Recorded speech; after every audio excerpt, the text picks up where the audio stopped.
This video was created by VinylicPuma of VinylicPumaGaming. Hey guys, back with another Borderlands 2 and the pre-sequel video, and today I figured I'd go over some mods and maybe a few tricks for Borderlands 2 and the pre-sequel. Now, pretty much all of these mods only work on the PC version of both games, as most require cheat engine. Even still, some of these mods are pretty fun to play around with, and the texture mod I'm going to be showing off here it's incredible. Now, overall, guys, let me know what you think of this video. It's a bit of an experiment, and I wanted to do something a little different than just another Borderlands gun and weapons countdown, though there's nothing wrong with those either. However, without further ado, these will be the top 7 best and amazing mods for Borderlands 2 and the pre-sequel. Number 7. Ammo and currency dropping / duplication. So this is a cool trick that you can do that allows you to either drop ammo, health packs, and even currencies like iridium or moonstone in your game, and as far as I know, it works in Borderlands 2 and the pre-sequel. Now, to do this, you will need either a special save or at the very least some knowledge of Gibbed in order to pull it off. Now, more specifically, you'll need to figure out how to add ammo or currency to your backpack in Gibbed. I'm not going to really go over all of the specifics there, but that'll just be a hint if you're interested. Now, provided you've done it correctly, you'll notice that you'll have the item in your backpack, and what you can simply do is go up to a vending machine and then sell the item you want to duplicate or drop. Then you buy it back from the vendor. Now, after that, you can pretty much drop it like normal. Just be sure not to drop all of the item, or you won't be able to drop any more. And this works with a wide variety of items. However, it doesn't appear to work with weapons. I'm not really sure why, but it just doesn't. So you could feasibly also drop infinite class mods, iridium, moonstone, shields, and some other items. Number 6, the time manipulation mod. So this is a mod / hack that can be done in Cheat Engine with TechnoJacker's cheat table. And what it does is it alters the speed of the game. Essentially, you can make the game play in slow motion or play at double and even triple the speed. You can actually go beyond that if you want also. Now, slow motion actually makes the game a little bit easier as you have more time to react to enemies. And fun fact, you can use this mod to film yourself sniping in slow motion and then speed it up to real time to make yourself look a lot better than you actually are. Now, double and triple speed actually makes the game significantly harder. Where you get more time to react with slow motion, you get way less time to react with double speed. And in fact, I could see live streamers doing like hardcore mode or One Life to Live streams using double or triple speed to make the game that much harder.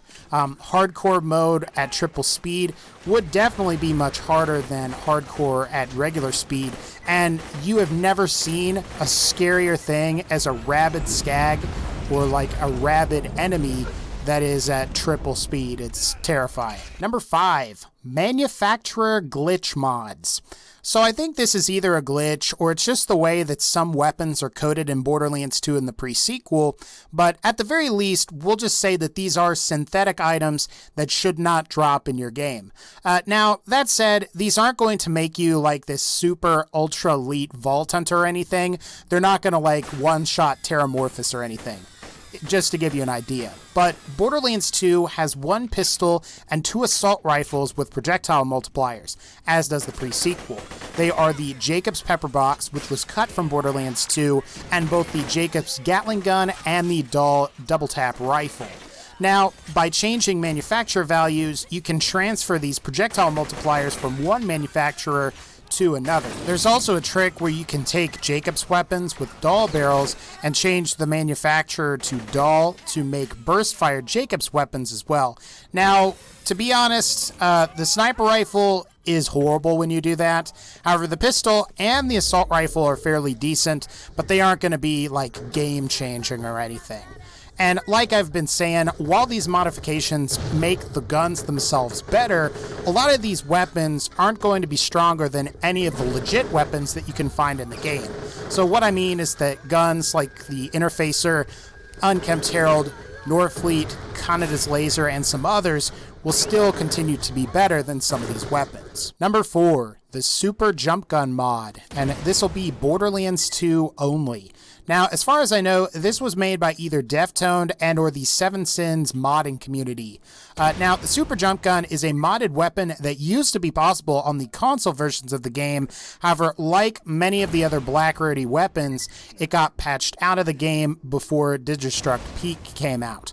Now, what this essentially is a combination of a bunch of bada boom barrels, I think an octo shotgun, and an infinity barrel for infinite ammo, all on like an SMG frame. I hope I got that right. Now, those of you that are familiar with Borderlands 2 will know that the bada boom can be used to rocket jump, hence why this gun works. Unlike the bada boom, you can operate this weapon and it's a lot easier to use, and you can also jump considerably higher as well. You can even surpass the height that Salvador can reach while he dual wields 2 bada boom launchers. And overall, this is a fun weapon mod that allows you to get into areas that you're not supposed to. Some of these areas include parts of Bloodshot Stronghold, and you can also go to the dust and off the map if you travel to Friendship Gulag as well. This is definitely a fun weapon mod to play with, and if you're curious, I'll leave the weapon code in the description. Number 3, the Third Person mod. Now, this is only possible on the PC version of the game and requires Cheat Engine in order to unlock. You will need a link to TechnoJacker's cheat table as well, and it goes without saying that, again, this only works on PC. The implementation of this is sort of awkward, as it works pretty well until it eventually breaks. And what I mean is that you'll get to a point where your weapons will end up shooting behind you or to the sides, and I find it extremely difficult to get it to reset. And from my experience, beam lasers from Borderlands the pre-sequel work well, and melee-focused characters like Krieg from Borderlands 2 also work fairly well because you don't have to worry about gun, projectiles, and all that stuff. And it's really a shame that we can't play in third person in Borderlands 2 and the pre-sequel normally, especially since you can see the other player characters while you play co-op with your friends. If Gearbox is somehow out there and they're listening to this video, optional third person would be pretty cool to have in Borderlands 3.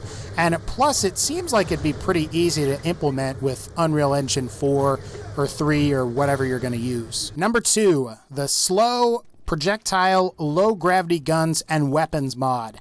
And this is only in Borderlands 2. So this is a weapon mod created by some of the members of the Seven Sins modding community that also created the Super Jump Gun mod.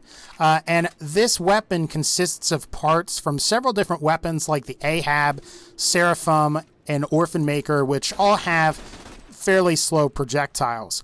Now, this used to work on console before Gearbox added a sanity check on weapons for Borderlands 2. However, if you have TechnoJacker's table and cheat engine, you can turn that sanity check off on PC. Now, I'll provide the Gibbed editor code in the description, but to change the projectiles on your own, you will need to simply paste in a different barrel value. So if you want to shoot Madhouse projectiles instead of Longbow projectiles, you'll need to paste the Madhouse barrel code into the barrel slot in Gibbed. While some weapons look better than others, I personally like the look of the Longbow, Blockhead, Madhouse, and Kerblaster projectiles, but you can also get other weapon projectiles to work as well. That said, this is limited. Only barrels from both the base game or vanilla Borderlands 2 and the Captain Scarlet DLC will work, so unfortunately you won't be able to use projectiles from weapons like the Becca or the Twister. Number 1, the Maya Resident Evil 5 Jill Valentine texture mod for Borderlands 2 only. Now, as far as I know, this was created by Gearbox forum user Toxic Flint, and this is without a doubt one of, if not the best texture mods for Borderlands 2, and it's also surprisingly comprehensive. For those those of you that don't know, this texture mod is inspired by Jill Valentine as she appears in Resident Evil 5, complete in her purple jump, or I guess battlesuit, with the red spider medallion on her chest. And as I mentioned earlier, this mod is fairly comprehensive, as Toxiflink also retextured each class mod that Maya has. So far, the only one I can tell that does look like the original and didn't get a retexture is the Matriarch class mod. Now, at the same time, this texture mod only has support for 4 of Maya's heads, which are the Admiral Ass Kick, the Sleek and Suave, Trigger Pull, and her stock head called Maya. To get this to work, you'll need to download his file and a program called TextMod. I'll provide a link in the description to the Gearbox forum post if you're curious. Obviously, again, this only works on PC. This texture mod is really depressing to me, not because it's bad or anything, by no means is it bad, but it represents what is possible provided that Borderlands had some kind of mod tool. You could do everything from texture mods to cool and bizarre weapon mods, and maybe even some level mods as well. Imagine if we had a Nexus mods community like there is for Skyrim and Fallout for Borderlands 2, the pre-sequel, and maybe Borderlands 3 once it comes out. Anyway, guys, that's going to pretty much wrap up this particular video. If you like this video, please be sure to leave a like, and as always, take care, and I'll see y'all next time.